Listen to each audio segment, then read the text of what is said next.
Order! Order! You are an incorrigible delinquent at times. Behave yourself, man!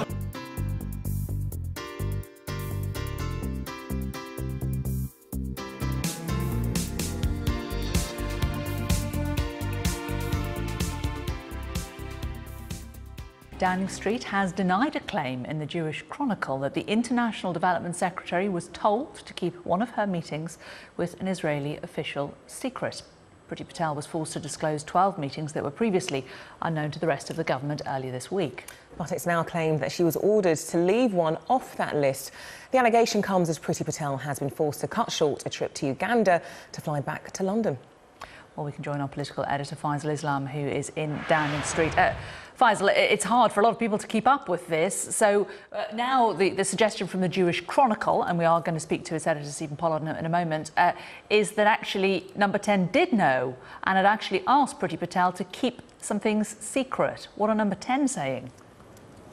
Yeah, Number 10 deny that.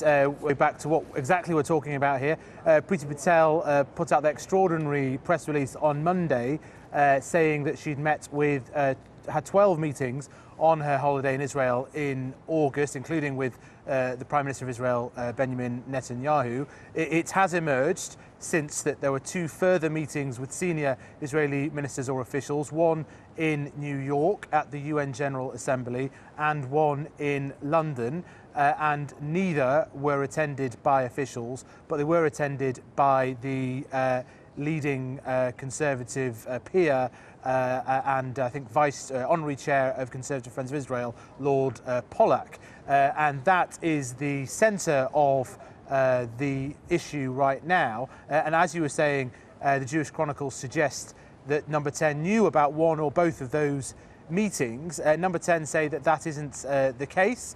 I guess that's one of the things that has to be cleared up when Priti Patel touches down.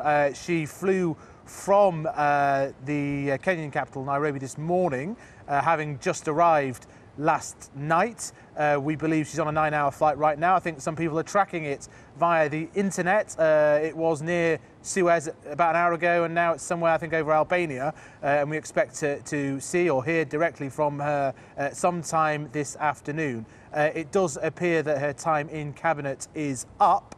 But as of now, she still remains a cabinet minister, and it might be that perhaps some of the vagueness around who knew what and when could be argued back to Number 10 when she touches down. Another development which is quite intriguing is that in the Israeli press, Haaretz have also said that while she was there, she visited the Golan Heights, considered by the UK government's occupied Syrian territory, and she saw an Israeli military operation there, which is a humanitarian aid to Syrians. And this is one of the issues that has since emerged, that she suggested when returning from that holiday and those visits, she'd suggested to her department that perhaps there could be some way the UK government and aid budget could go towards this Israeli army humanitarian effort. One last point, which I think is just fascinating and it's just sheer weirdness, is it does appear the exact same time that Priti Patel was in Israel on holiday meeting cabinet ministers and prime ministers unofficially, her junior minister, Alistair Burt, rolled out to defend her yesterday, was also in Israel officially and did not know that his boss was there. The plot thickens. Faisal, thank you very much. Well, let's get more from the man who's making that claim that Downing Street told Priti Patel to keep one of her meetings secret. Stephen Pollard is editor of the Jewish Chronicle. Mr. Pollard, Number 10 are flatly denying this. Are you pretty confident of your sources? Yes. Well, yes. I mean, my sources are two extremely senior and reliable people. I've known them many, many years. They've never once tried to spin me. They're very reliable. They've never been wrong. So I'm pretty confident in my sources. I mean, you know, Number 10 are going to deny it, aren't they? As Mandy Rice-Davies put it, they would say that, wouldn't they? All I know is what I've been told by two extremely senior, reliable sources. I mean, it's interesting that Faisal said how Alistair Burt was in Israel at the same time. Indeed, one of the stories that I have been given is that at a meeting that Alistair Burt had officially with somebody from the Israeli Prime Minister's office, it was mentioned by Michael Oren, the guy who works for Benjamin Netanyahu, to Alistair Burt, that Benjamin Netanyahu had just hours previously had a meeting with Priti Patel and how successful it was. So the idea that they didn't know about the meeting, that no one knew about this meeting, is simply nonsense. I was also told that at a meeting in New York before the New York meeting of the UN General Assembly in September, Priti Patel and the Prime Minister, Theresa May, had a meeting to discuss, amongst other things, one of her plans for sharing UK aid with Israel. And at that meeting, the fact that Priti Patel had discussed it with Benjamin Netanyahu came up. So again, we've been told by Number 10 that they didn't know anything about these meetings until Friday. Well, my sources, two separate sources, neither of whom have any particular reason to lie or to distort the facts, who I've known for many, many years, both of those sources say that the Prime Minister herself knew before the UN General Assembly in September that Priti Patel had met. So that's what your sources are telling you. For those who are struggling to keep up with this fast-changing story, what would Number 10 have to gain from misleading, potentially, the public and knowing about meetings that it says it didn't? No idea. I know. I have absolutely no idea. This is the most bizarre, surreal story. I mean, it's bizarre from the very beginning that Priti Patel didn't think at any point to tell people in advance of the meeting. So, you know, this is not a story. My sources are not excusing Priti Patel. They're pointing focusing the light on Number 10. I don't know what Number 10's got to gain. You know, I'm not making allegations about anything. I'm just simply saying what I know or what I've been told. And, you know, I find it hard to understand all of this. I also find it hard to understand the third part of my story, which is that when Priti Patel met Number 10 on Monday to prepare her statement outlining the 12 meetings that she had, that apparently she did tell them about this extra meeting that she held with an official from the Israeli Foreign Ministry in New York, again before the UN General Assembly, and that for some reason Number 10 asked her not to put it in because, as I was told, it would embarrass the Foreign Office. Now, I don't know, you know, what's going on underneath all this, and, you know, I think that's for others to try and dig and find out. But what I do know is that, you know, when Number 10 simply flatly denies it, well, my sources tell me something very different. Okay. This whole story and the fact that there are these meetings, secret or otherwise, happening, are you concerned that it does play into a lot of anti-Semitic conspiracy theories? Yes, I think it's awful. I think it's terrible. I think this, you know, I think Priti Patel was trying to do good. I think, you know, the story with the Golan Heights, for instance, you know, is about aid. It's about giving aid to Syrian refugees from the Israeli, you know, from Israel. And I think, you know, this is about doing good. But it plays into the worst kinds of anti-Semitic stereotypes, that there is some kind of, you know, Jewish conspiracy going on. Patent, complete, utter nonsense. But I think, you know, this is an almighty cock-up by Priti Patel and by other people, I think, as well. And I'm very worried about about some of the implications in terms of some of the appalling conclusions that some people might draw from it. However, you know, you say that she was doing good and it was a cock-up, but, you know, somebody of her seniority must understand that tiptoeing into Middle Eastern politics and only meeting one side in a contentious region and not the other is a foolish, foolish thing to do. Yes, I don't disagree with that in the least. I think that's right. And, you know, as I say, my story isn't about trying to excuse Priti Patel. My story is a separate story, which is to do with Number 10. And I completely agree. I think her position is untenable, and I think she acted extremely foolishly. Do you think this is the end for her? I think that's obvious, isn't it, really? I think if Theresa May can't sack a minister who's in such trouble and has clearly made so many mistakes, I think, you know, the idea that she has any authority left would be ridiculous. So I think clearly this is it for Priti Patel.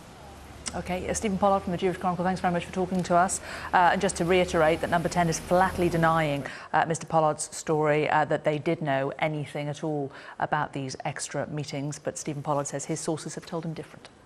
Well, let's get more now on our top story. In Downing Street's denial that the International Development Secretary was told to keep one of her meetings with an Israeli official secret. Priti Patel was forced to disclose 12 meetings that were previously unknown to the rest of the government earlier this week. Well, Ms Patel has just landed back in London after being recalled from an official trip to Uganda. Well, joining me to discuss this is Isabel Hardman, assistant editor of The Spectator, and Tom Newton-Dunn, political editor of The Sun. Isabel, Tom, good to see you both. Many thanks indeed for joining us this afternoon. Isabel, if I could firstly start with you, does she have to go?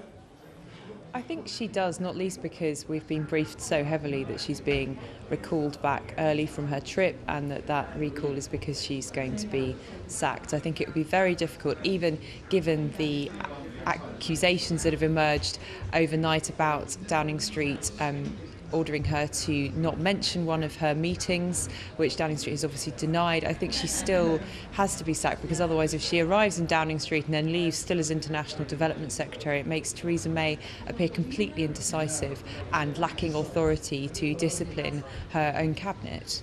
Tom, the Prime Minister's got no other option but to sack her.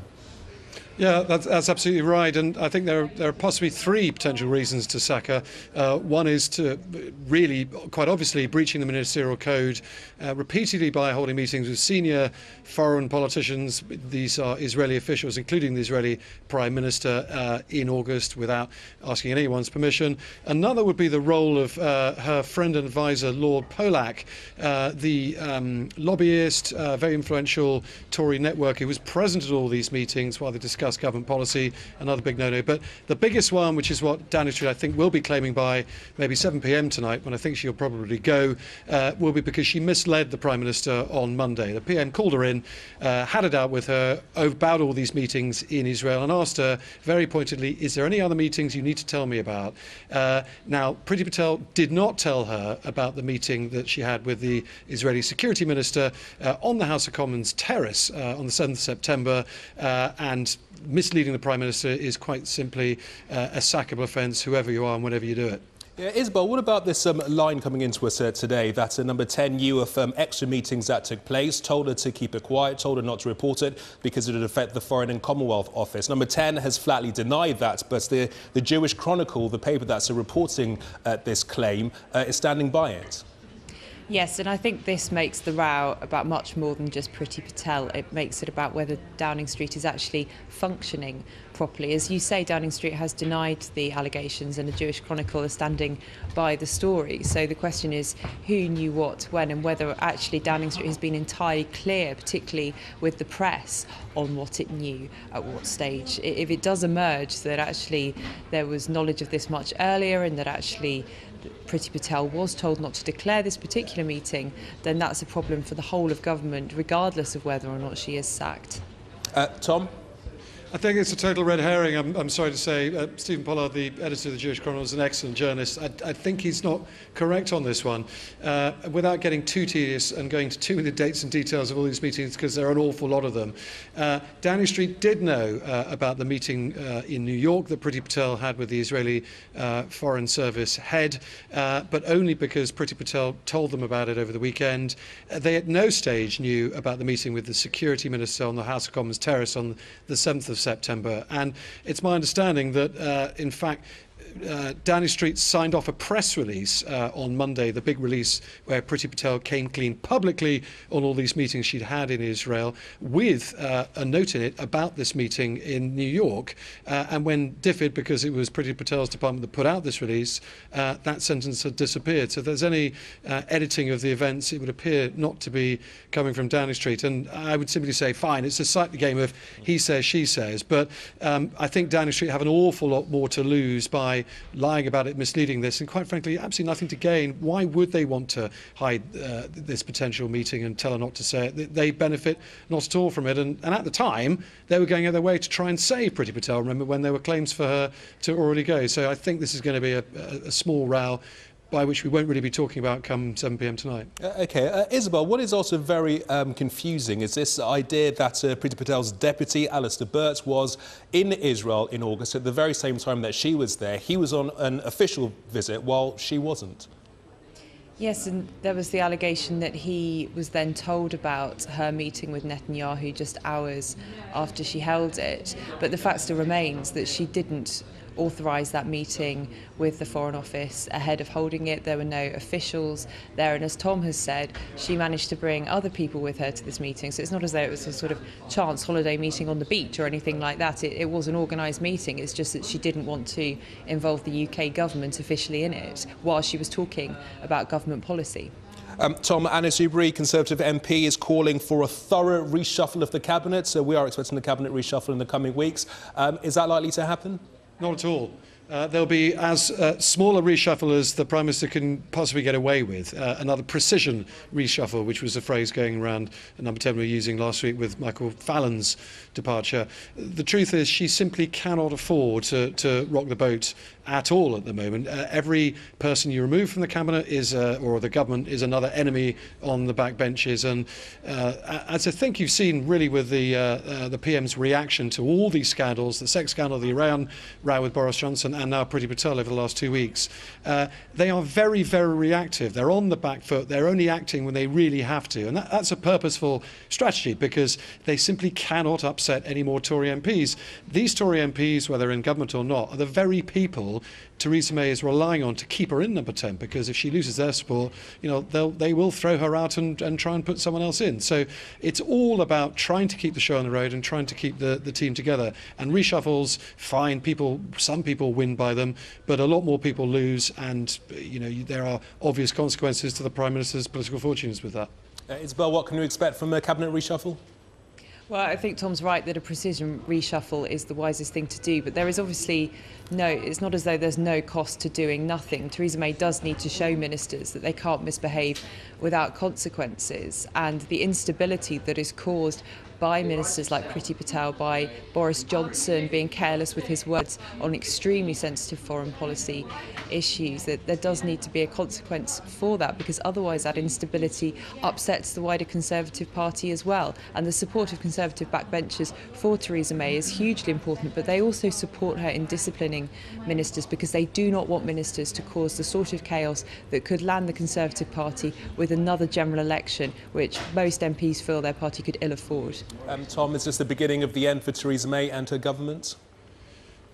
The beginning of the end. I think that might have begun when they didn't secure a majority. I never thought Theresa May would last 5 years as Prime Minister, and I think it's unlikely her whole government will go 5 years as well. I think really, you know, pan out the widest picture of all here is this is what happens to Prime Ministers who try and govern with a minority in the House of Commons and a party behind them that is split from top to bottom, down the middle, over the biggest issue of all facing the country. You know, forget Iran, forget Israel, it's Brexit. And as long as these Brexit deep divisions continue within the Tory party, there will be a mess. So is the glass half full, is the glass half empty? Is Theresa May making a terrible Horlicks of the whole thing, or has she done amazingly to last even 6 months under the current circumstances? Take your pick.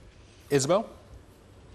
Well, I think she is doomed in the long term, certainly as Prime Minister. But also the government's ambition now seems to be just to get through the day without a row. So basically all of its policy making is just so lacking in ambition, if there is any policy making at all. The big threat with the budget in a few weeks' time is that it could cause another row. So you know, the Prime Minister is terrified, for instance, of liberalising the planning system, even though we desperately need to build more homes. The Conservatives are terrified of having a discussion about social care, even though the social care sector is actually on the brink of collapse pretty immediately as a result of some decisions that the government has taken in recent weeks.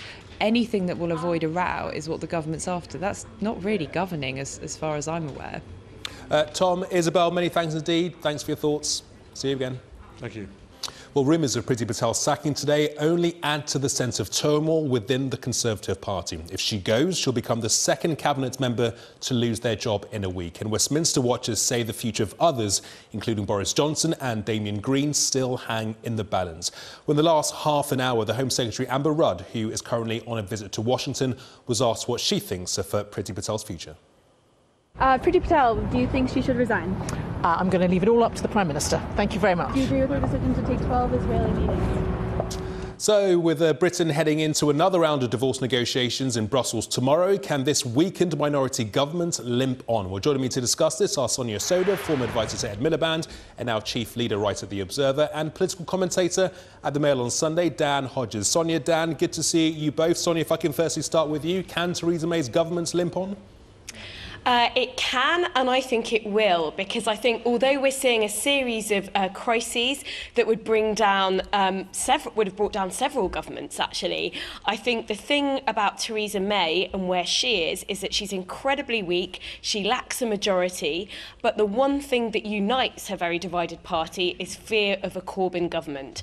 And the very last thing that Tory MPs want at the moment is to risk rocking the boat by causing a leadership election, potentially causing a Conservative leadership election, potentially causing a general election that looks increasingly likely to deliver Jeremy Corbyn as Prime Minister. So I think she's a Prime Minister in crisis. I think the government looks like it's in complete and utter stasis, complete meltdown. Nothing's getting done. There's a lot coming up. A lot of progress needs to be made. But I think we are going to see this government continue to limp on, not being able to achieve very much, but being held in place by fear of a Jeremy Corbyn government. Dan, so Sonia's saying the Prime Minister's not going anywhere for the time being?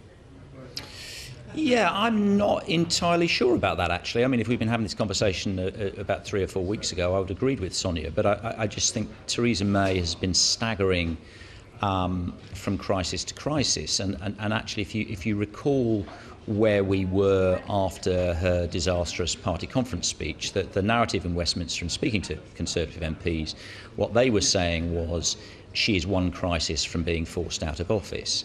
Well, I mean, since then we've had about half a dozen crises, and it looks like we're going to have half a dozen other crises coming up. And I think the common thread, I mean, you touched on some of the issues that were confronting the government and some of the sort of the ministerial issues that were confronting Theresa May. The common thread that links them all actually is Theresa May herself and her inability to get to grips with these various issues, and her inability to get to exert her authority over her own cabinet. And there comes a point with these sorts of crises and these sorts of political vacuums where MPs who were formerly saying, you know, we don't have anyone better, suddenly start saying, well, we can't do any worse. And I think we are fast approaching that point now. I think there is a possibility if Theresa May were to have a sort of a wide-ranging reshuffle that possibly could buy her a bit more time. But certainly speaking to MPs and speaking to ministers, there is an increasing view now that Theresa May has lost control of her government and they can't really see how she can get a grip of her government. Sonia, on the issue of a cabinet's reshuffle, Anna Seabury, Conservative MP, said earlier on that she believes that Theresa May needs to do a thorough cabinet's reshuffle in order to reassert her position. Would that work? Would that help her? I think, as Dan said, yes, it would help a bit. I think the fact that she's taken so long to, I mean, she hasn't even sacked Priti Patel yet, but that's looking increasingly likely. The fact that it's taken 24 hours, the fact that you have a sense that she's a Prime Minister that's really dragging her feet, does contribute to this perception that this is a government in crisis. And I think it's a mistake for her to sort of step back from asserting her authority. She may well feel that she's too weak to shuffle things around, to really shake things up. But I mean, I think the question is what she got to lose. And I think actually if she did sort of defy perception and really moved people around quite a lot, that would send a signal that she's perhaps a bit stronger than we think. But I think she's got a lot to think about, and it's not just about who's in and who's out, who's in political favour and who isn't. She's got to get a very fine balance between people who supported remaining in the European Union and people who supported Brexit in her cabinet. A lot of thought went into that. If Priti Patel is gone by the end of the day, as I think most of Westminster is expecting, she's going to have somebody who's a very fervent supporter of Leave on the backbenches, causing trouble, and she's going to have to look for somebody else, I think, who supported Leave to replace her. Dan, can Priti Patel survive this? And if she does get sacked, why not sack Boris Johnson? Well, on the first of those, I mean, I would say categorically no. But as we've seen this crisis unfold, I mean, and you know, obviously we've had the incredible spectacle of Priti Patel essentially being sacked in slow motion. I mean, who knows? I mean, you know, it wouldn't surprise me actually if after all this, you know, Priti Patel walked out of Downing Street and Theresa May said, actually, do you know what? I'll let you off. I mean, this is how badly this has been handled. I mean, you put your finger on it though. I mean, we've got Boris Johnson sitting there, who is obviously in his own problems. I mean, some people may argue that Boris Johnson's blunders and indeed sort of political crimes over the last week, you know, exceed those of Priti Patel's. He is inextricably bound up in her crisis. But I mean, I think you know, Sonia's put her finger on the problem. You know, behind everything, of course, as ever, everything, all roads lead back to Brexit. And the problem that Theresa May has is how she retains the political balance within her cabinet. Were she to sack Priti Patel, were she to sack Boris, that would be seen as shifting the balance within the cabinet in favour of the Remainers. So she would have to find a way, were she to do that, of balancing that out. And again, it's quite difficult to see how she can do that at the moment. Sonia? Well, I think Boris Johnson, if he's got any sense, will be feeling pretty lucky at the moment. Boris Johnson committed a completely different sort of blunder to Priti Patel, but a very, very serious one. His comments this week, which he's yet to admit were wrong, could see a British Iranian citizen who's being held in an Iranian jail see her sentence increased. And I think what, you know, Theresa May, you know, can ill afford to lose Priti Patel, but arguably she can even more ill afford to lose Boris Johnson from her cabinet in terms of the signal that would send. And I think she will be hoping that if she does indeed dismiss Priti Patel today, that will sort of deflect from Boris Johnson. So if I were Boris Johnson, I'd be feeling pretty fortunate that one of my colleagues has committed a blunder that detracts from me. OK, Sonia, Dan, good to see you both. Thanks to you both for your time. Priti Patel's position as International Development Secretary is looking increasingly uncertain tonight. In the next hour, she faces a make-or-break meeting with the Prime Minister after being ordered back to London while on an official visit in Africa. Last Friday, the BBC revealed that Ms Patel had held several unauthorised meetings with Israeli politicians while on holiday in the country this summer. She apologised for that on Monday, but there are now questions about other meetings she did not disclose. Our diplomatic correspondent, James Landale, who broke the story, has this report. This afternoon, Priti Patel arrived back from Kenya, avoiding the queues and cameras, enjoying this perk of ministerial office for perhaps the last time. The International Development Secretary had been summoned back to London after more details had emerged of her undisclosed meetings while on holiday in Israel, a secret diplomacy that opposition parties believe broke ministerial rules. Well, what she's done is she's shown us that she hasn't got respect for the job itself. She has breached the ministerial code by not being transparent, by not making sure that all the meetings were listed. And the Prime Minister should have sacked her as soon as she found out that she had breached that code. The controversy began when Ms Patel went on holiday to Israel in August. I heard some rumours about what she'd got up to, checked them out, and then last Friday I reported that Ms Patel had held a number of meetings with officials and charities without telling the Foreign Office, as would be expected. That afternoon Ms Patel challenged my report, telling The Guardian the Foreign Secretary, Boris Johnson, did know about the visit. But on Monday, it emerged that Ms Patel had been summoned to Downing Street to be reprimanded by the Prime Minister and reminded of the ministerial rules. Ms Patel issued a statement apologising, admitting there'd been 12 secret meetings, including one with Israel's Prime Minister. And Downing Street hoped that would be that. But on Tuesday morning, I reported that after the trip, Ms Patel suggested using British aid money to help Israeli army humanitarian work in the occupied Golan Heights. That afternoon, Ms Patel departed for Africa on a pre-arranged trip, as it emerged that Downing Street had not known about the plan to help the Israeli army. And then overnight it emerged that Ms Patel had had 2 further meetings with senior Israelis in September, again without following usual procedures, without civil servants present. After all this, it was no surprise that she was ordered back to London. There were also reports today that Ms Patel had taken the controversial step of visiting an Israeli army field hospital in the Golan Heights, an area not recognised by the British government. So why did Priti Patel act as she did? Some MPs believe she simply didn't realise what she was doing was wrong. Others say she doesn't like officialdom and has a history of doing things without telling civil servants. Others suspect she was pursuing her own private foreign policy.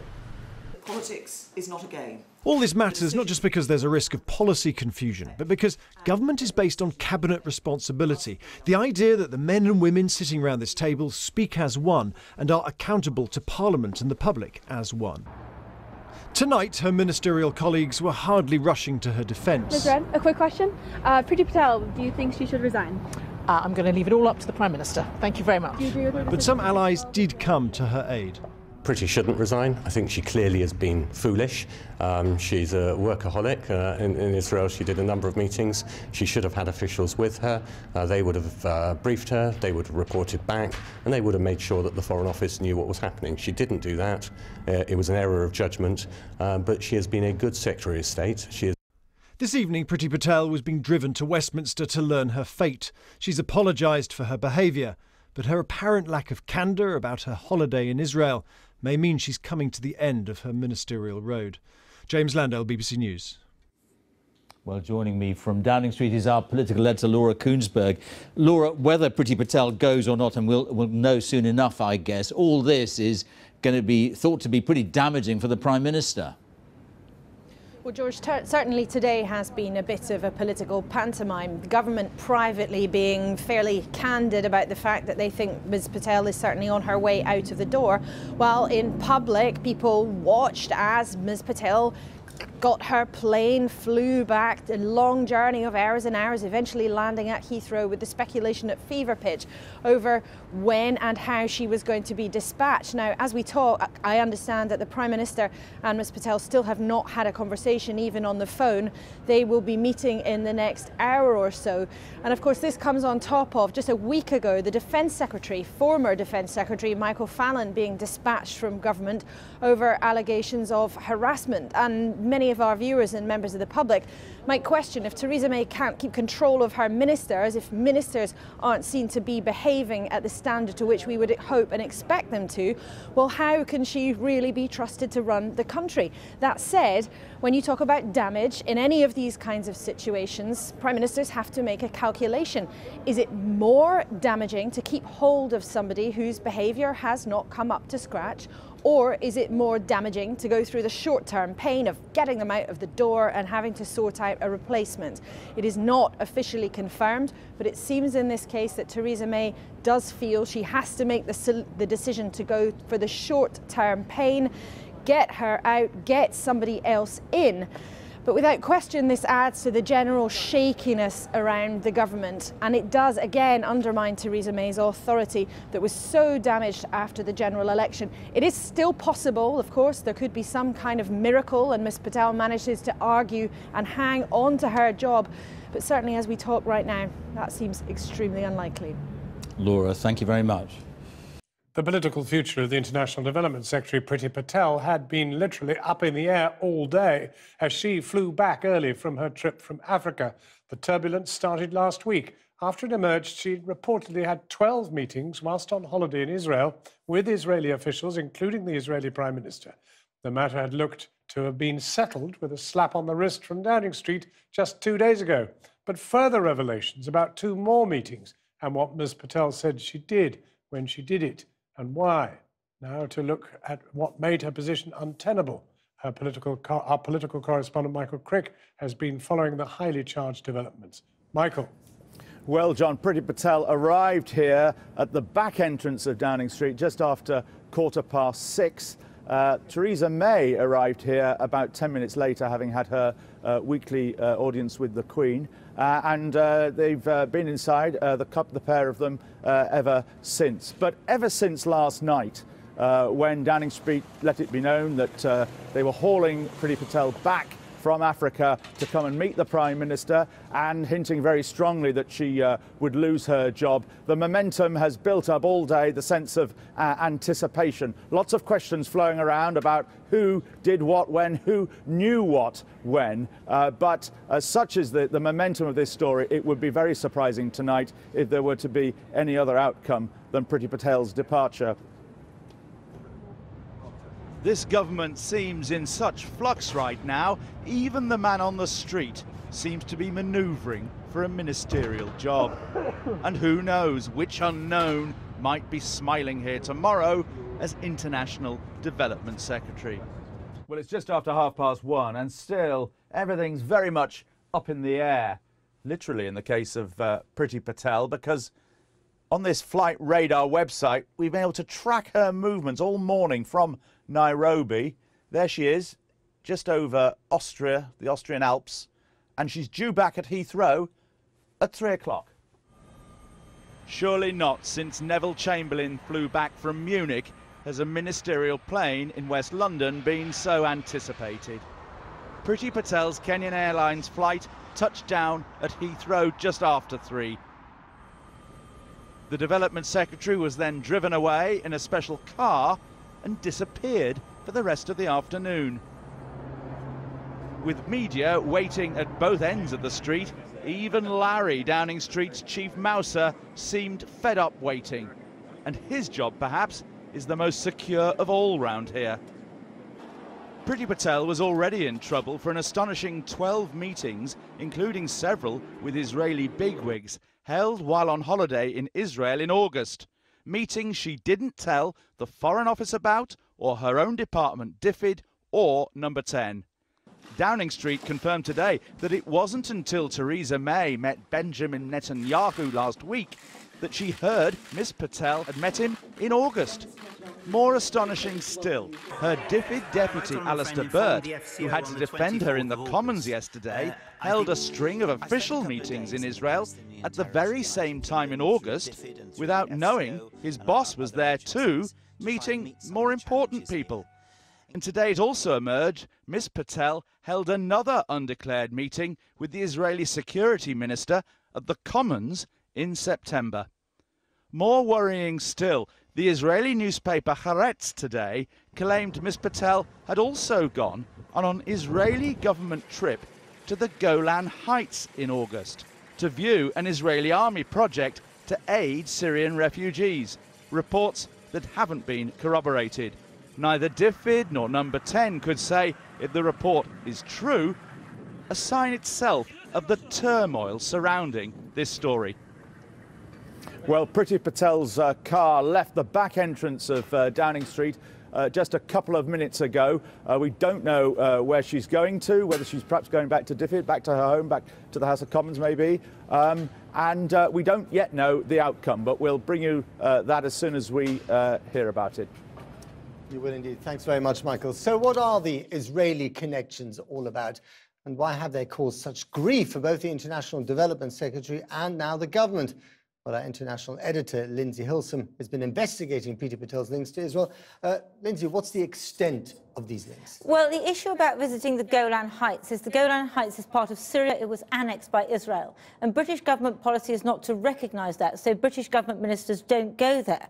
But she does. She did, it seemed, which would be a breach of policy. Now, she's a very active member of Conservative Friends of Israel. Nothing wrong with that. Many Tory MPs are. There's Labour Friends of Israel there. But Lord Polak, who is the head of the Conservative Friends of Israel, he seems to have organised all these meetings, seemingly secret meetings. Nobody else in government knew about them. Now, he is in Israel at the moment, and so our reporter there pursued him to try and find out what he was doing. So she pursued him, seemingly he escaped into a hotel massage room. Why, sir, you arrange secret meetings without the secret meetings, without coordinating with the Foreign Office? I'm sorry, we have here, we have a massager, so we need it quiet here, please. Okay? Rather farcical, that. Yeah, it's amazing what we reporters will do. Yeah, well, he didn't want to answer the question, obviously. So why is this such a big deal? I mean, we have close relations with Israel. They're one of our closest allies. Why is this a big deal? Look, policy on Israel and Palestinian territories is extremely complex. When ministers go there, they carefully balance who they see. They see Israelis, they also see Palestinians, members of the Palestinian Authority. Now, the British Development Department, which she headed or heads, we're not quite sure which at the moment, spends more than £50 million a year on trying to help Palestinians who are poor. And it's extremely, you know, this is a very big part of British development aid, which she didn't seem to be interested in. She didn't visit any of those projects or anything. I was talking to the head of Oxfam today, who stressed just how sensitive this is. If the Secretary of State's going to meet Israeli leaders, it feels really important that she meets Palestinian leaders, and that Britain is seen to be an even-handed player, handling both political and humanitarian elements together and sensitively. We can see people suffering in Gaza today. We're struggling to get aid into Gaza, and it's being blocked by border arrangements. Britain actually is playing a part in trying to improve those. We're not yet succeeding. We're having huge delays in getting basic humanitarian supplies through. So I would like to have seen Priti Patel be discussing those issues with both sides. I mean, considering the minefield of anything diplomatic to do with Israel and how carefully calibrated British policy towards Israel is, this is quite extraordinary, is it? Is it unprecedented in your I think it's unprecedented. I mean, for a start, a development secretary who didn't seem to be interested in the work of her own department. But also, I've been speaking to retired diplomats and so on, who've been saying that never before have they come across such a senior member of a government who basically seemed to be following a rogue foreign policy, her own foreign policy. Of course, it's extremely difficult for the Foreign Office, to whom obviously, who try very carefully to make sure that they don't have any missteps in what is probably the most sensitive foreign policy that they have in the world. And given the current context of what's happening in the Middle East, this isn't exactly helpful, is it? Absolutely not, because what we have at the moment is the Israelis getting closer than ever to the Saudis. We have the Saudis who seem to have just worked to oust the Prime Minister of Lebanon. The Israelis, therefore, looking at Lebanon, which they think is increasingly run by the Iranians. What are they going to do about that? We have a whole complex of very difficult issues in Syria, of course, in the Middle East. And then we have a development secretary who seems to be wading in with a different agenda. Lindsay Hilsum, thank you very much indeed. John? More on Priti Patel's fate later in the programme, but Boris Johnson, the Foreign Secretary, is out of the country, having flown across the Atlantic Ocean to Washington, D.C. But this did little to lower the temperature of the hot water he's in, or shake off the questions pursuing him. He's faced sharp criticism for his comments to MPs about the jailing of Britain Nazanin Zaghari-Ratcliffe in Iran. He'd said she'd been training journalists there. She hadn't. But that appears to have made matters much worse for her. Over to our Washington correspondent, Kylie Morris. Kylie. John, we tracked the Foreign Secretary down to a meeting on Capitol Hill this morning, referring to his original comments, those comments that may, as you say, have further imperiled Nazanin Zaghari-Ratcliffe, who's currently held in the women's ward among political prisoners in a Tehran jail. Boris Johnson says he clarified everything in the House of Commons yesterday when he gave an apology. Well, it was along the lines of a kind of a sorry if my words were taken out of context apology. Here's what he said this morning when he was challenged over whether he hadn't just got his facts wrong. I think you'll find that I went into that in great detail in the House of Commons yesterday and clarified the matter, I think. Did you get your facts wrong? You will find, if you study what I said in the House of Commons yesterday, that it's all there. Why won't you apologise properly to Nazanin's family, and are you now willing to meet them? Well, as I've said repeatedly, and I said in the House of Commons yesterday, I'm very happy to meet the family, and I'm Mr. Ratcliffe. I'm, in fact, I think, very much hoping to see him before I go to Iran in the course of the next few weeks. So far from a mea culpa, but a public commitment to meet Nazanin's husband, Richard Ratcliffe, who said on our programme last night that he does want to meet Boris Johnson and expressed some frustration that there'd been no direct contact with the Foreign Secretary already. This is a short trip to the US by the Foreign Secretary. He's here primarily to put Britain's position that despite the views of the White House, the Iran nuclear deal should not be abandoned. The President Trump, of course, wants to tear it up. He's handed the matter to Congress, and one of the US negotiators on the deal, Wendy Sherman, told us the British Foreign Secretary's intervention is a welcome one. Indeed, the United States does not want to break the transatlantic relationship, and of course, Great Britain is an essential partner to the United States, whatever the future with the European Union is, and so they will care what the Foreign Secretary has to say, even as he has to take care in how he says it.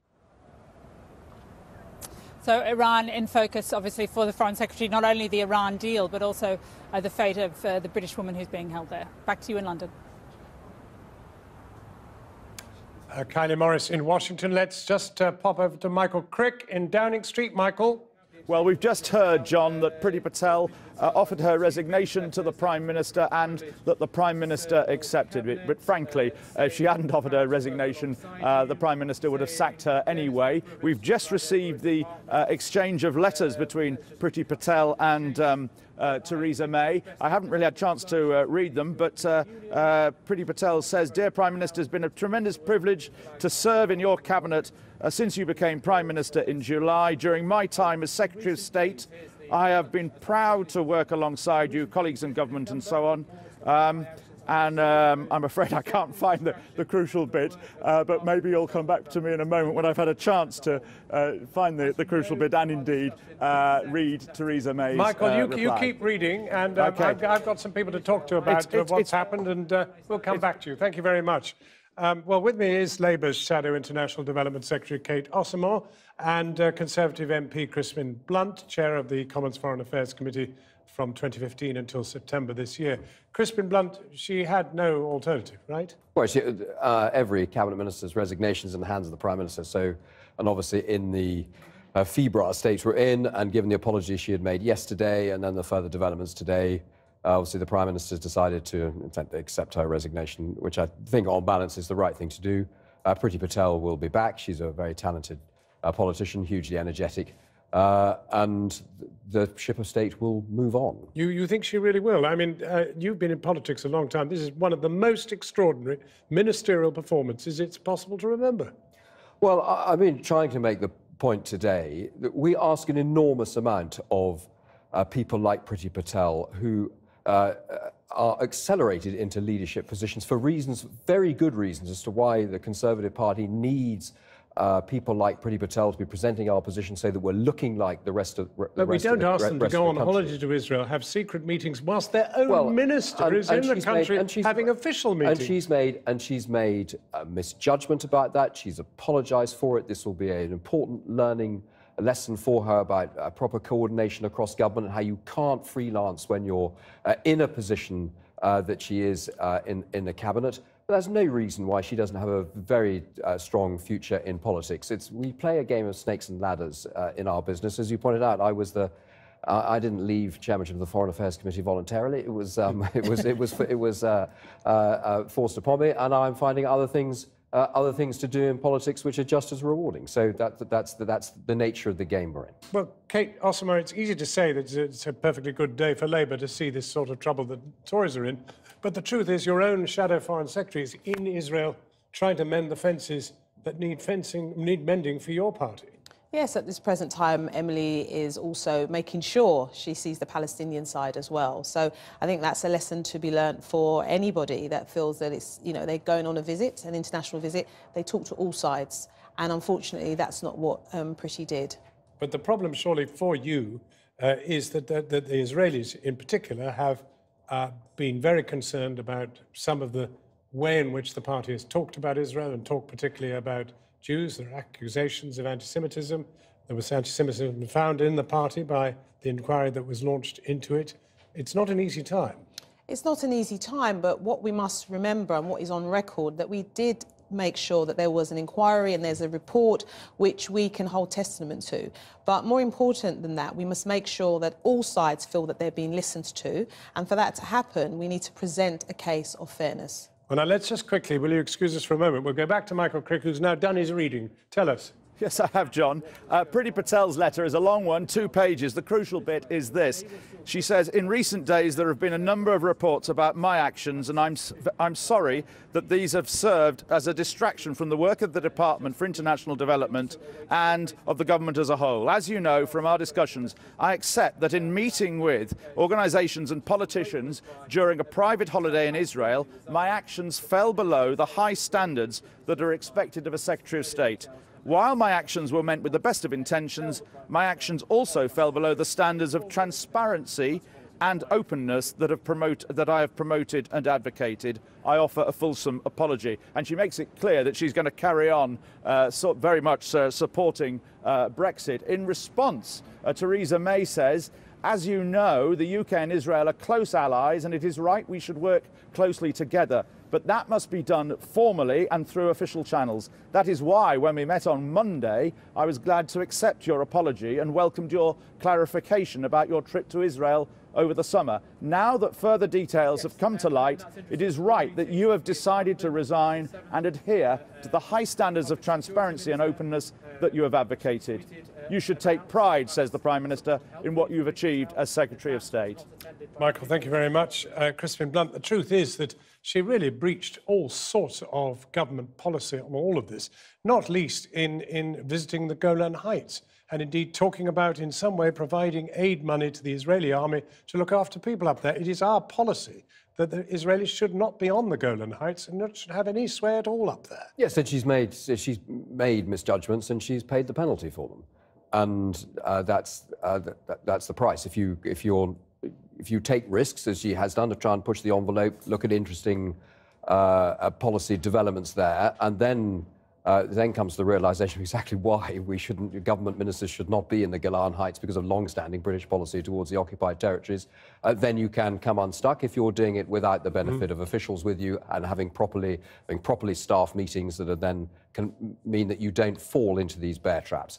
And her enthusiasm has taken her into one of those bear traps, and she's paid the penalty. But probably she's had 2 bear traps in a week. She's had one cabinet minister going this way on the Israeli front, and then Boris Johnson going the other way on the Iranian front. Well, I'm hoping that actually things will work out well for the Ratcliffe family as a consequence of all the schmozzle over Boris's statement to the Foreign Affairs Committee, much more renewed focus on her case. Boris will go to Iran in the next few weeks, and let's hope that he can persuade what influence there is to bear in the Iranian Foreign Ministry for a good outcome there. Well, now Kate Osamor, presumably the Labour Party wanted to see, if she was going to be there at all, Ms. Patel in Gaza, looking at the situation there where electricity has almost completely failed, the sewage piling up all around the place, 2 million people at stake there, but that didn't happen. That didn't happen, but it doesn't mean that she shouldn't have had these meetings. At the end of the day, she needs to speak to all sides. And like I said earlier, because she hasn't done that, it means it's come across that she's not caring for the people that need our help the most. And as you said, the Gaza Strip is where she needs to have gone to and come back to say where the renewed efforts need to be put. Now, there's another facet of this, Crispin Blunt, and that is Brexit. The Brexit balance in the cabinet is very delicate indeed. She's a Brexiteer. Would you expect her to be replaced by a Brexiteer? I don't think it matters now. The game's moved on since the referendum. Has it? Yes, it has. It hasn't moved on for much of the media and the commentariat, who are still fighting the referendum. But the government is deliciously united. And are trying to find opportunities to... The government is deliciously united. That's the irony of this. And 90% of the Parliamentary Conservative Party is supporting very enthusiastically the government's line, all as laid out by the Prime Minister in the various speeches. I know, because we're operating in this immensely febrile atmosphere where there is a very strong Remainer commentariat that is trying to reopen all of this, and inevitably there are also people who are hurting over the decision. But we can't avoid the reality that the government is horribly damaged by this and cannot be seen as a strong player when it comes to this. Let's not over-interpret and overcook all this. a kind of ministerial accident Hard like the one it's that's pretty happened to Priti overcooked Patel already. happens from time to time, all the time in politics. If you just go through the history of every government. I think you can go through a lot of history, Crispin Black, and you will not find a minister has ever done anything like this before. Well, gone to another country, talked to people in secret, and had their own minister on the ground while she was doing it. And she's paid the penalty. Now, but as far as Brexit is concerned, we've never been in a situation like this before. The people took the decision in the referendum. The Parliament took the decision to instruct the government to institute Article 50. We are on the path to leaving the European Union. There is unity amongst the basic proposition that we're seeking a deep and comprehensive free trade agreement with our 27 European partners, and we are going to leave in March 2019. Well, let me put something therefore to you, to Kate Osama. Can you really be confident that if Jeremy Corbyn found himself going to Israel, he would manage it any better? Would he not, in fact, be seen to be pathologically linked to the other side and pretty incapable of reaching out to the Israelis in the sort of shape in which they've been used to under this present government? Well, as we speak, Emily is out in Palestine, and she's making sure she sees both sides. And Jeremy would be doing exactly the same. He would be making sure he speaks to the officials on the Israeli side and also making sure that he speaks to the officials on the Palestinian side. You cannot keep talking about someone's past and not allowing them to move forward. Jeremy has demonstrated that he would be transparent, and he's instructing all of us to be exactly the same. Well, Kate Osama and indeed Crispin Blunt, thank you very much indeed for coming in for what was a somewhat rambunctious moment in British politics. Back now to tonight's top story in the past hour. The International Development Secretary, Priti Patel, has resigned. I'm joined by the Conservative MP, Jacob Rees-Mogg. You would accept that she had to go, right? Well, she's made the decision to resign. I think it's a shame because she's an enormously capable person and a fine minister. So from a personal point of view, I'm sorry. But constitutionally, it became clear that she had no option. Do you want the job? Me? No. I mean, it is an interesting question because the fact is that whoever takes it has got to have a view on Brexit.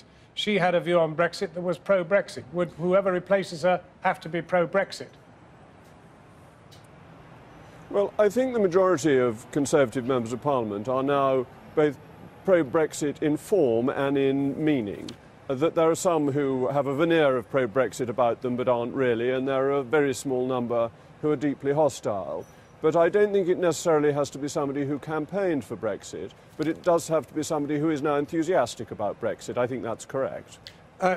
Boris Johnson is jolly lucky, isn't he? Somebody else has taken the flak, and he actually did something which was simply almost as bad as what she did, in the sense that he dumped somebody who's already in prison with an even worse situation.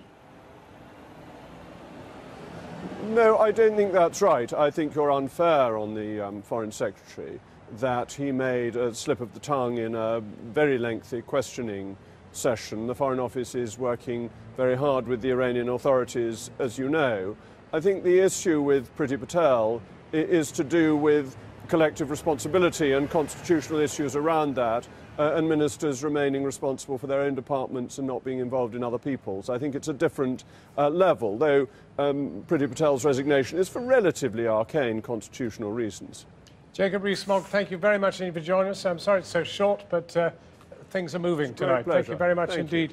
Back now to tonight's main news, the resignation in the past hour of the International Development Secretary, Priti Patel. We're going back to in her resignation letter published after her meeting with the Prime Minister in Downing Street, she acknowledged that her actions fell below the standards of transparency and openness she had advocated. Mrs. Patel also said, "I offer a fulsome apology to you and to the government for what has happened and offer my resignation." I'm joined now by our political correspondent, Michael Crick, who's in Westminster. Michael Crick, Jacob Rees-Mogg told us he doesn't want the job. Who's on your little list there?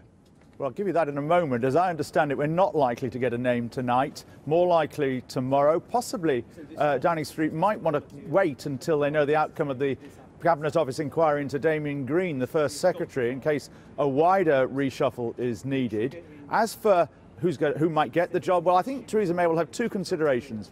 I think ideally she'd like to appoint a woman. She's always been very keen on promoting women in politics. Second, she's got to bear in mind the balance between Brexit and Remainers within the cabinet. Now, the bookies' favourite, who would fulfil on both criteria, would be Penny Mordaunt. Other possibilities who wouldn't fulfil those criteria: Alan Duncan, Alistair Burt, or maybe even somebody from outside the government altogether.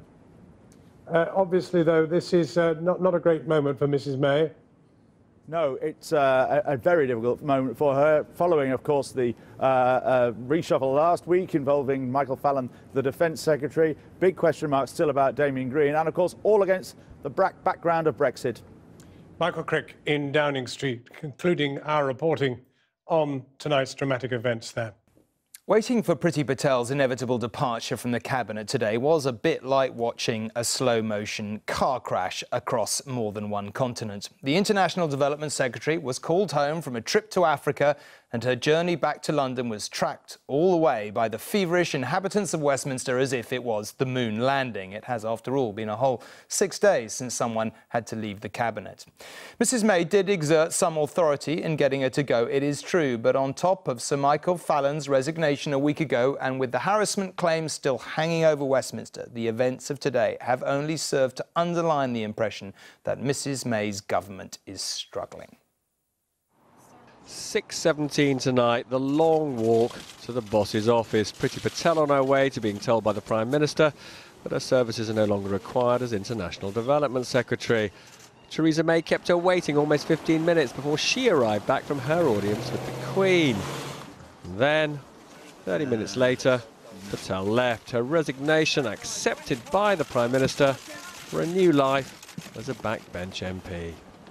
At 7:10, we had the ritual publication of letters. Priti Patel said, "I offer a fulsome apology to you and to the government for what has happened and offer my resignation." The Prime Minister replied, "It's right that you've decided to resign and adhere to the high standards of transparency and openness that you have advocated." This was Patel's flight home today, tracked on the internet. A day of hideous humiliation for her, ordered by the Prime Minister to cut short an official trip to Kenya and return to quit or be sacked. Her plane landing at 3 this afternoon, carrying her own bags to the car which would drive her to her career doom. Back in her ministerial car for almost the last time. And it was how she used her position as a senior minister to meet several members of Israel's government, but without informing her officials or recording the meetings in the normal way, that angered the Prime Minister so much. This is how these dramatic events unfolded. In August, Priti Patel went on holiday to Israel, and on Friday it was revealed that she'd held meetings on this supposed holiday with members of the Israeli government. But she added that the Foreign Secretary, Boris Johnson, knew about the trip. However, on Monday, Patel disclosed there'd been 12 unofficial meetings with no UK government officials present, including one meeting with Israel's Prime Minister Benjamin Netanyahu. And she also admitted that the Foreign Secretary didn't know about the Israeli meetings in advance. Patel was then reprimanded by the Prime Minister and told that she would keep her job so long as she'd made a full and frank disclosure of all the important meetings. But today it emerged that Patel had held 2 other meetings with representatives of the Israeli government, including one on September the 7th that Downing Street and her own department knew nothing about. A furious Prime Minister summoned Patel back from an official trip to Africa to accept Patel's resignation. This Tory peer, Lord Pollock, honorary president of Conservative Friends of Israel, arranged Priti Patel's meetings with the Israeli government and was present at them. And that's controversial because of his connections to a firm that lobbies for big companies. Secret meetings? We have coordinating with the Foreign Office? Sorry, we have here, we have a massager, so we need to quiet here, please. A holiday snap. Patel from August with a former Israeli minister. Labour is not letting the matter rest, with the party tonight claiming that the Foreign Office must have known more about her activities than it's admitting. What this has shown us is that Prime Minister is not in charge of her cabinet ministers, and they are able to freelance and speak on any issue at any time and make grave errors and have to apologise, which is not acceptable. The Prime Minister tonight on her way to meet an important friend. Paul Dacre, editor of the Daily Mail, at his swanky dinner to celebrate a quarter century as the Mail's editor. Her Brexit minister was also there. Do you still have confidence in the Prime Minister? Is this a government in crisis? Tonight, at least, she'll be with people unlikely to embarrass her. Which ministers do you still have full confidence in, Prime Minister? No answer, perhaps because Patel is not alone in having been under a cloud. And Robert is here. Now I've seen that day end in the massage room, I feel like I've seen everything. But look, you predicted that she would go last night. Are you prepared to go as far as to predict the next week? What do you think is going to happen? Well, first of all, in terms of who's going to replace Priti Patel, one of the problems that Theresa May has got is it's much easier to see the ministers who've made a mess, and therefore one can predict they're going to go, than to sort of work out who it's right to promote. Now, if you looked at Priti Patel's department, the Department for International Development, you know, the officials there love Alistair Burt, who happened to be in Israel at the same time as on official business as opposed to unofficial business. The problem is he's white, male, middle class, not the look that the Prime Minister wants to present, as it were, when it comes to her cabinet.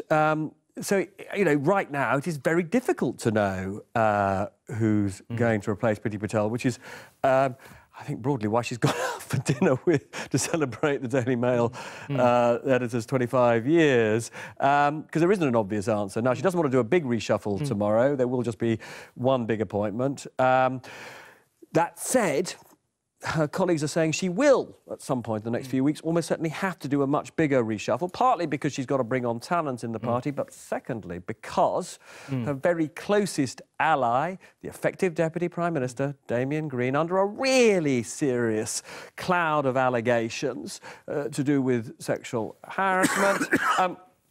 And, you know, there is a genuine risk that the Cabinet Office, who are conducting an inquiry, will say that he has to go. Now, if he has to go, I have to tell you, her own position then becomes, well, she becomes very vulnerable and she can't be confident that she can survive. Nevertheless, is there an argument to be said with everyone imploding around her, she gets stronger, or you think that simply isn't the case? It cuts in both directions. Now, as you point out, many of the challengers look damaged. So Boris Johnson embarrassed himself this week with those remarks he made about, you know, the woman who has been imprisoned by the Iranians. in Iran. So that, you know, so he looks damaged. But on the other hand, I have to say, Tory MPs are losing patience. One of them said to me today, you know, they need 48 signatories to get a challenge to her in a leadership election. And, you know, actually not just one, several of them said to me today, the events of the last few days mean there will be more potential signatories calling for a leadership election. So I would still argue that, you know, she will be incredibly vulnerable in the run-up to Christmas. I wouldn't put a lot of money in her remaining in post. OK. Robert, thank you very much indeed. It was either a day to laugh at comedy politics, a slow-motion transcontinental cabinet sacking with a build-up that played out on TV, the stuff that makes for a good week on Have I Got News For You, or it was a day to cry at a country with a distracted and dysfunctional government and about to be hit by a freight train called Brexit. Take your pick. While political obsessives here enjoyed tracking Priti Patel's Kenyan Airlines flight from Nairobi back to the UK, some on the continent, like the European Parliament's Brexit negotiator Guy Verhofstadt, were warning that talks still remain very deadlocked. Meanwhile, the prominent Brexiteer, Priti Patel herself, sacked from the cabinet, sits as a potentially vocal critic on the backbenches. Will that upset the delicate balance of hard and soft Brexit in the cabinet and the parliamentary party? Are we paralysed by a divided government that can't muster a majority for either Brexit, soft or hard, let alone do anything else? Well, lots to talk about. First, here's Nick Watt on the Day of Drama, and his film contains flash photography. When you are weak and vulnerable, life can be, well, downright cruel. Out of the blue, you can be ensnared in a moment. Theresa May has thankfully not been eaten for dinner on a remote island, but Downing Street could be forgiven for wondering where the next danger is lurking. Priti Patel was forced to resign after her mishandling of a trip to Israel seemingly burst onto the scene from nowhere. So Priti Patel has just left Downing Street, not through that door, but through the back door down there, after a 30-minute meeting with the Prime Minister in which she formally resigned as International Development Secretary. There then followed the ritual exchange of letters with a rather pointed remark from the Prime Minister saying it is right that you decided to resign. Friends of Priti Patel say she still has leadership ambitions, but she'll be taking some time out, adopting a low profile, but she'll be back in the new year for what they regard as the next chapter in her very live political career. I'm a fan of Priti Patel. I think she's done a really good job at DFID. As someone that was sceptical about some of the aid budget, she's very good at communicating to people that are sceptical where the aid budget hasn't been spent quite as well as it could have been. She's made changes where it is defensible, and she's given a strong defence. Clearly, it was a major mistake to do these meetings and not report them to the Foreign Office and not have officials. It is normal for ministers when on holiday to take some time out and do some official engagements. In fact, there are many countries, I suspect Israel would be one of them, if a cabinet minister went and didn't pay a courtesy call, they would be deeply offended. And who can blame Priti Patel for steering clear of the cameras tonight? She had, after all, spent the best part of 2 days shuttling between Heathrow and Nairobi. Coming in, that Boeing that brings the world-famous... It was the most eagerly awaited return flight to Heathrow since the Fab Four flew in from their sellout tours of America. Sadly, today, these were not screaming fans, but journalists scenting prey. This may all have the feel of a Whitehall farce, but we are witnessing a Prime Minister struggling to hold together her government. It is exactly a week since Michael Fallon resigned as Defence Secretary, and her effective deputy, Damien Green, is fighting for his political life. Theresa May has picked people that she believes need to be close to her, and some people say you have your enemies close to you. Whether that is the case or not, I will never know. But unfortunately, the people in her cabinet are out of control, and it is really showing her up. And she needs to sort it out, sooner the better for her, because the damage control at this point in time is serious. She's in a bad place. A senior editor who found himself at odds with Downing Street over the Priti Patel visit sees a government in difficulty, although not on the scale suggested by some. It's interesting the parallel with the Suez crisis and the enfeeblement of the British government then. I think there's a more recent example, which is the John Major government. I think it's a similar sense of everything just collapsing around it. A smiling Theresa May did have a brief outing today. This turned out to be her new waxwork at Madame Tussauds. No doubt the real Prime Minister will be hoping that she too can regain her stride. Nick Wotton. He missed one other item of government news, that the International Trade Minister Mark Garnier apologised today to his constituents for having asked his secretary to buy those sex toys. He said the episode had been reported outside the context in which it occurred. It's a funny old day. Well, Nick is with me. Nick, I have used the phrase sacked and resigned in the course of my introduction today. Sacked or resigned, which is the right formulation? I think this was a sacking dressed up as a resignation. I said last night that there was a feeling at the centre of government that if any more details emerged about this visit to Israel and the subsequent meetings that took place that had not been disclosed to the Prime Minister, then there would be trouble. And I suggested there was one meeting they were concerned about, and indeed details of that emerged today. Priti Patel met Gilad Erdan, who's the Israeli Security Minister, on the 7th of September in the House of Commons. That emerged today, and that essentially, the message went down to Nairobi. It's basically over. So Priti Patel, in her letter, offered a fulsome apology to the Prime Minister, and then this was the key line in the Prime Minister's letter to her, saying, now that further details have come to light, it is right that you have decided to resign. Well, we all know what that means. You've decided to listen to my advice and leave my government. Right. Now, what happens to Priti Patel? Because she's a backbencher now. Yeah, well, I think it's important to say that Priti Patel is sort of taking this in her stride. As she was flying back, a message went back to her supporters, don't bother defending me, I know what is going to happen. Now, look, I have known Priti Patel for 20 years. She is a very, very determined politician. She started her political career in the Referendum Party. That was the Jimmy Goldsmith Eurosceptic Party. Then she worked for William Hague, made it to Parliament, and then made it to Cabinet. And my instinct is, her friends have told me she still has leadership ambitions, but she has a much bigger job to do, which I think we'll be seeing her doing in the new year, the guardian of Brexit. And look at this final line in her letter to the Prime Minister. I will also speak up for our country, our national interests, and the great future that Britain has as a free, independent and sovereign nation. We have not heard the last of Priti Patel. Nick, thank you very much. Well, a little earlier, I spoke to the leading Tory Brexiteer, Jacob Rees-Mogg, darling of many activists. Now, last night, Nadeem Zaghari at this table suggested on this programme that the focus on Priti Patel and Boris Johnson and the controversy around them may be a sort of Remainer revenge, motivated by all those Brexit divisions. Did Mr Rees-Mogg agree with that? As a general rule, conspiracy theories are wrong, that people aren't behaving according to some grand Marxist plan to overthrow the government.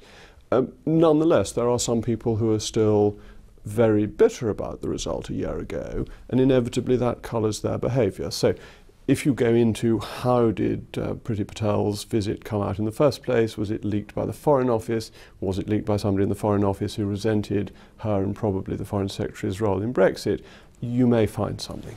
Does a Brexit Secretary of State have to be replaced by another Brexit-supporting Secretary of State? Is it one for one at the moment? Is that how you see it? I don't think so. I think that there are many people within the Conservative Party who supported Remain who are now comfortably in favour of Brexit. If you take the appointment of Gavin Williamson, I thought that he had come to accept Brexit, was pushing as Chief Whip the bills through Parliament to implement Brexit, and although he was replacing a Remainer, I wouldn't have been in the least worried if somebody like Gavin Williamson had replaced a Brexiteer, because he's come round to it. There are, on the other hand, some Remainers who will never accept it. So if Kenneth Clarke were brought in to replace Priti Patel, I would think that was a bit extraordinary. But as long as it's somebody who has accepted that Brexit is happening and will support it properly and won't be a frightful Eeyore, I don't think there'll be a problem. Right, but aren't you underestimating the division? Because a lot of Remainers have accepted Brexit, but they don't necessarily accept your version of Brexit.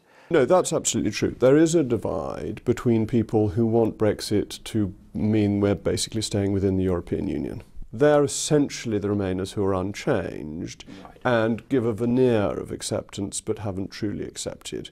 I think there are quite a lot of people who were quite evenly balanced when they made the decision as to which side to support, who are now really rather enthusiastic about Brexit and want us to get on with it properly. And for you it has to be one of those rather than one of the phony converted. Oh, absolutely. It has to be somebody who accepts government policy and is actually enthusiastic about government policy, which I think is important. Would you take a job as International Development Secretary? I'm not going to be offered.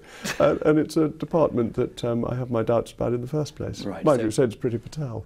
Is the government in as big a mess as it looks at the moment? No, it isn't. That if you look at the history of ministerial resignations, these happen to strong governments as much as they happen to governments with small majorities. If you think back Two in a week? Well, think back to the same person resigning twice under Tony Blair. I mean, Peter Mandelson was popping in and out of the cabinet the whole time. Or Cecil Parkinson leaving Margaret Thatcher. That these things do happen.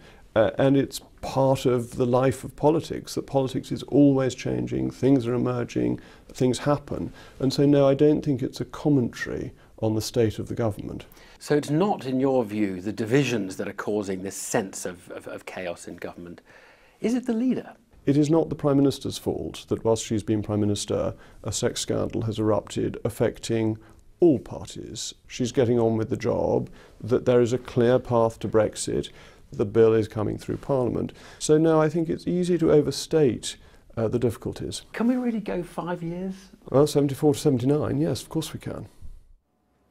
Jacob Rees-Mogg there. Well, we're joined from Nottingham by the Conservative MP Anna Soubry, a fervent Remainer. Plus, to help us digest the day, the LBC presenter Ian Dale and the Times columnist Jenny Russell. I will, however, start with you, Anna Soubry, if I may. 2 cabinet ministers gone in a week. What do you think needs to happen now? Well, the first thing that needs to happen is that you need to stop calling people like me a fervent Remainer. I think we have to move on. Right. People like me have voted in accordance with the promise we made to our constituents that we would abide by and respect the result of the referendum. I voted against my conscience. I voted to trigger Article 50 out of respect and abiding by that promise. So I just think we have to change the language. So move on. It doesn't help.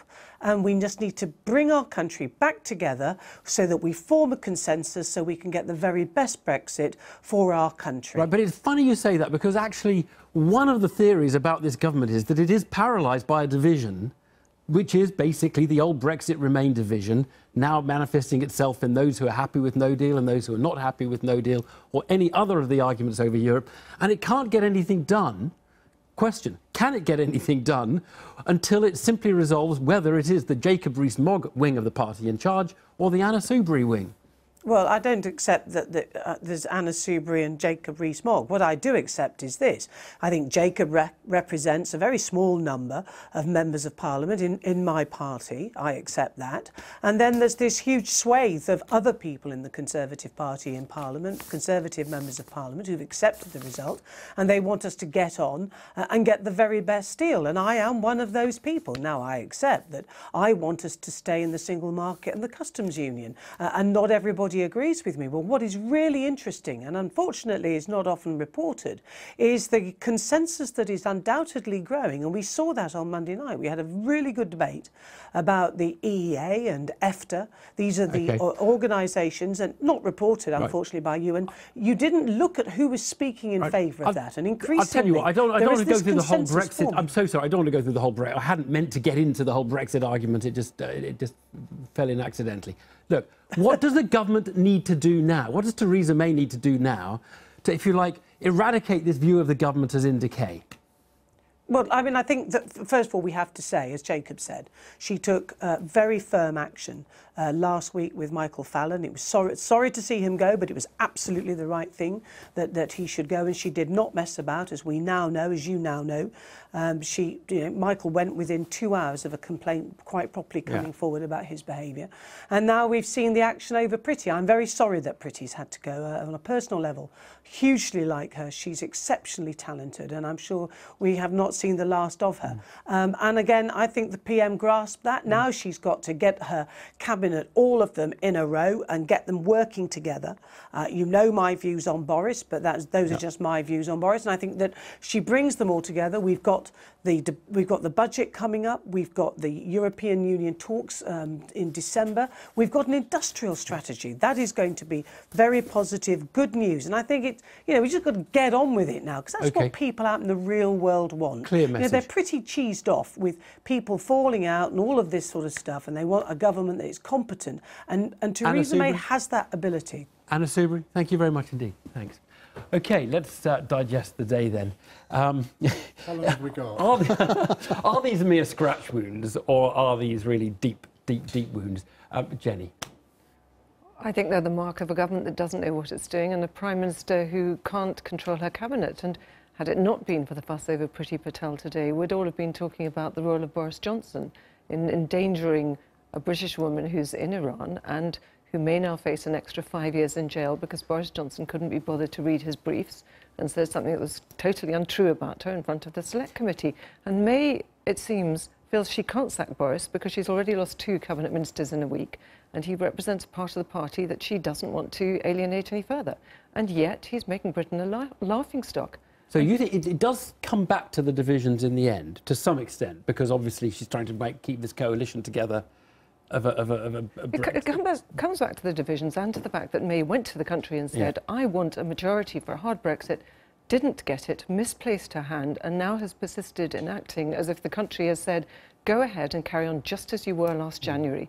And a lot of the Conservative Party don't agree with her, the country doesn't agree with her, and she isn't powerful enough to enforce her views on the party or on Parliament. That's pretty damning. I don't see she can laugh. That sounds pretty damning. Am I living in a parallel universe? Most of that, well, probably. Most of that interview with Anna Soubry was about Brexit, nothing to do with Priti Patel. Most of what you've just said is about Brexit, nothing to do with Priti Patel. It's about the weakness of the government. How on earth is Theresa May to be held responsible for Michael Fallon going, or indeed Priti Patel? There was nothing she could have done to bring Priti Patel into line and obey the ministerial code. But is the accident-prone nature of the government down to the fact that it's so divided? Is it divided? And is it basically...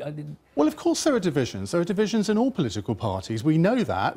Political parties are basically coalitions. They're big tents, if you like. And you've illustrated it tonight with Jacob Rees-Mogg and Anna Soubry for obvious reasons. You're going to go for the politicians who are either extreme of the party to give their point of view and create further havoc. Now, that's entirely right for you to do that, but I don't think we should be surprised at any of these differences of opinion. But let's get real here. This has happened today because Priti Patel ignored the ministerial code. It is as simple as that.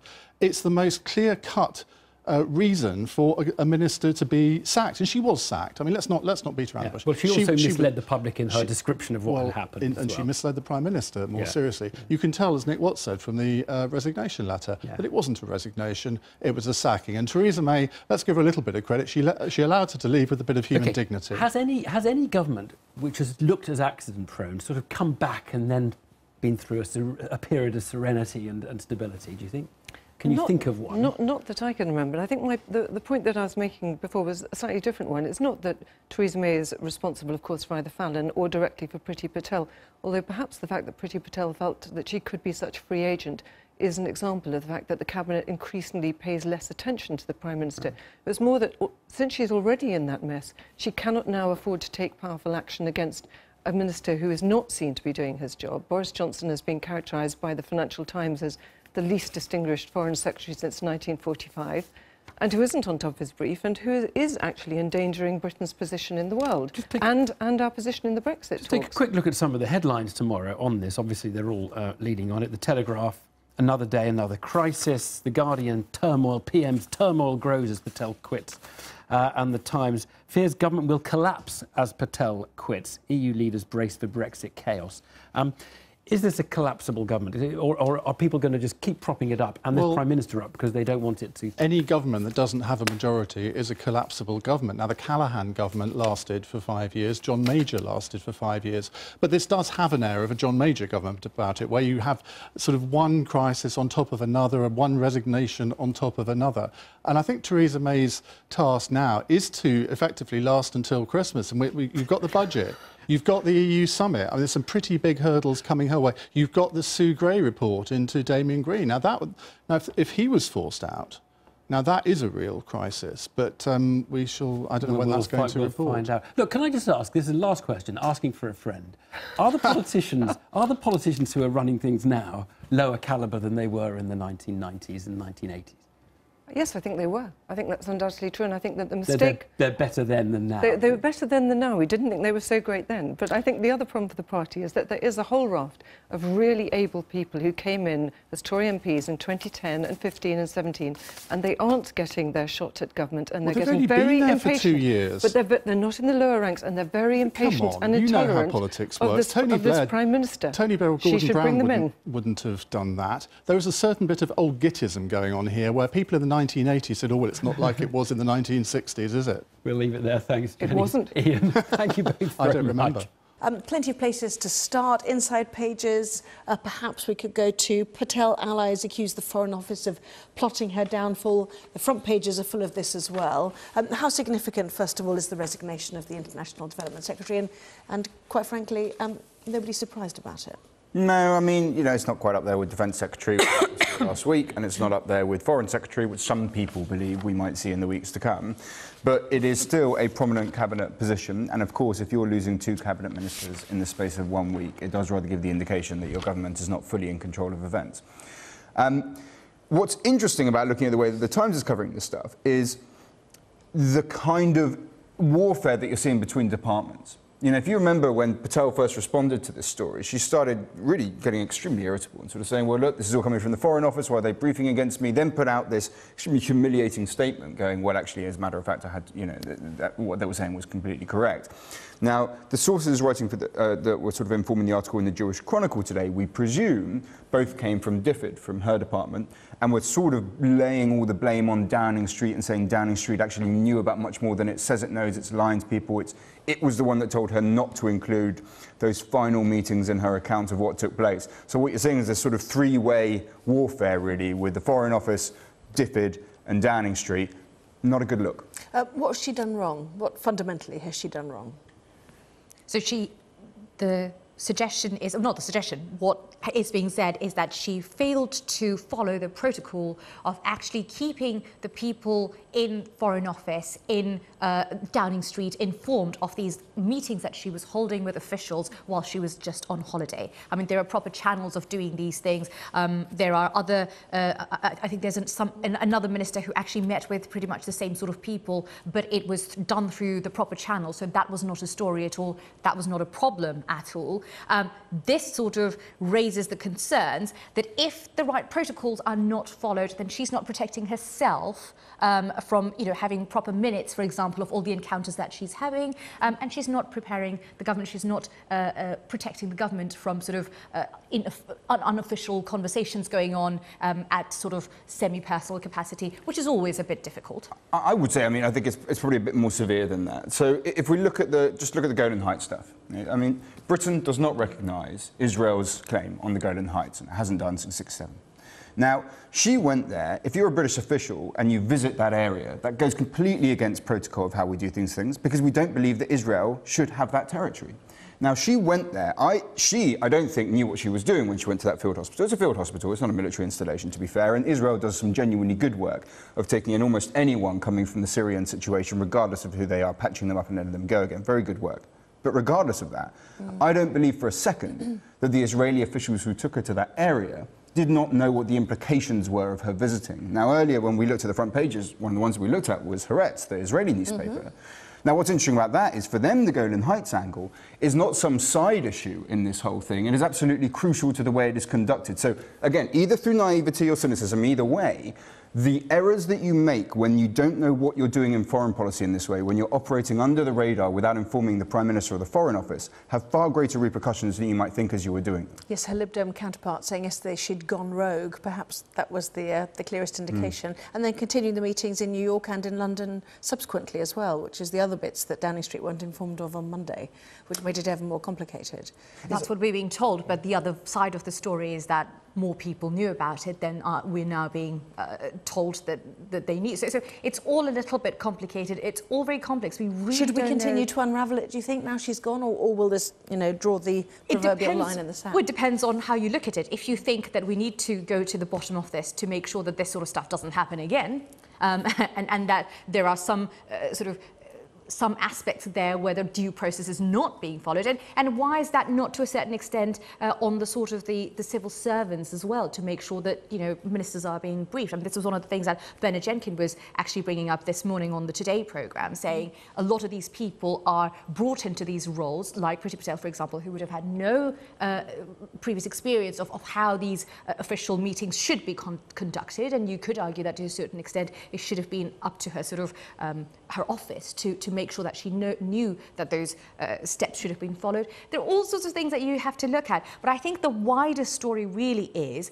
that the government seems to not have control over what actually is going on. It says, I think Alistair Heath writes today in the Telegraph that everybody's a freelancer, it seems, in this government. You know, where is the collective responsibility? Where is that sort of collegiate feeling between the various cabinet members that it should be run as an orchestra rather than, you know, some sort of like freelancing, like Alistair Heath uses that expression. I don't know if she, I mean, does she really need to be told not to hold bilateral talks with the Prime Ministers of foreign states? But what were these talks? What exactly was she promising them?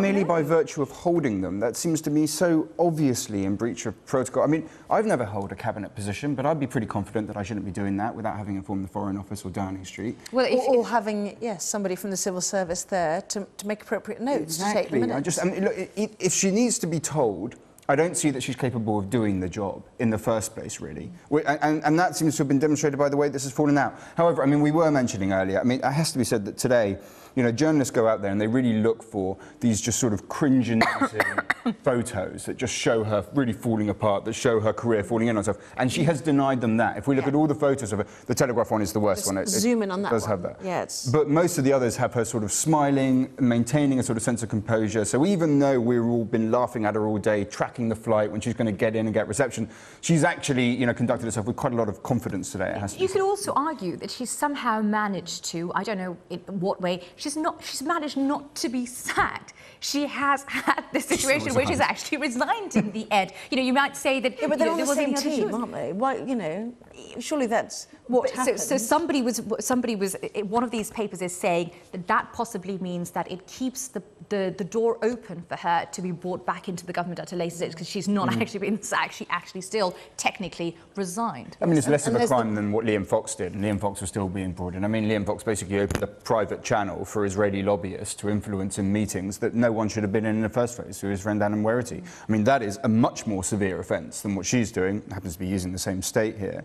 I mean, he was invited back in. And actually, I sort of suspect that the real moment of sort of toxicity here is in bringing Fox back in. If you say that we have such basic political standards in this country now, such basic standards of duty as to how you conduct yourself in government, that it is hardly surprising when we now see ministers doing the same thing, following the line that, you know, Liam Fox managed to sort of do a few years ago.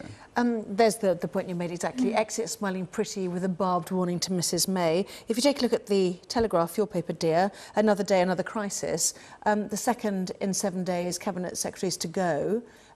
There was such a furore over her replacement of the Defence Secretary. She has a very difficult decision to make tomorrow, doesn't she, about who's going to replace Priti Patel? Absolutely, and she does need to show a little bit more imagination when she makes these appointments. I think the Defence Secretary appointment really surprised a lot of people. A lot of people... No ministerial experience. No ministerial experience. It seemed like she was going with people that she trusted. And remember, there's always the suggestion that she trusts very few people actually know her, and she just brought in somebody that she could trust, rather than perhaps somebody who could inspire confidence in fellow MPs and fellow ministers, for example. A lot of people were saying that it could have been a chance for her to bring in somebody from the newer intakes, be it 2015, be it even, you know, 2017. And it would be interesting to see who she actually brings in. And some of the newspapers are talking about some names. So Penny Morton's been... as she was for defence, yes. Yes. Well, as she was, true, yes. Yeah. You know, there are other... You know, Tom Tugendhat, I personally think, would be an interesting choice. There are lots of people, but whether she's actually going to make an inspired appointment, we'll have to wait and see. Yeah. Boris, as you said, also in the frame earlier this week to this sidebar piece in the Times Inside Pages, talking about two of the others, Mark Garnier, Damien Green as well, who are being investigated, and in terms of Mark Garnier apologising to his constituents. So it goes on, doesn't it? This is not the end. It goes on, it goes on. I mean, there's lots more names out there as well, even if it just comes to MPs. Of course, another problem is, when we go back to the sort of sexual harassment allegations, it is perfectly possible to imagine a series of by-elections having to be triggered by virtue of those. It's not just about what goes on around the cabinet table. Now, that seems pretty distant at the moment, but it won't necessarily stay distant.